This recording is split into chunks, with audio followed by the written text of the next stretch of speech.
Hi friends, నేను వచ్చి దోసకాయ పప్పు సింపుల్గా టేస్టీగా ఈజీగా ఎలా చేసుకోవచ్చో నేను మీకు చూపిస్తున్నాను. చిన్న గ్లాసు కందిపప్పు హాఫ్ అన్ అవర్ ముందు నానపెట్టి కడిగేసి మీడియం సైజ్ దోసకాయ ముక్కలు చేసేసి పప్పులో వేసుకున్నాను.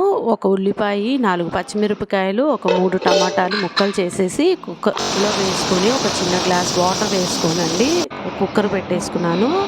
ఒక 5 విజిల్స్ రాగానే చూడండి ఎంత మెత్తగా అయిపోయిందో. చాలా సింపుల్గా అయిపోతుందండి కుక్కర్లో పెట్టుకుంటే. పొయ్యి మీద ఉడకబెట్టేదానికన్నా కుక్కర్లో పెట్టుకొని కుక్ చేసుకుంటే చాలా త్వరగా అవుతుంది.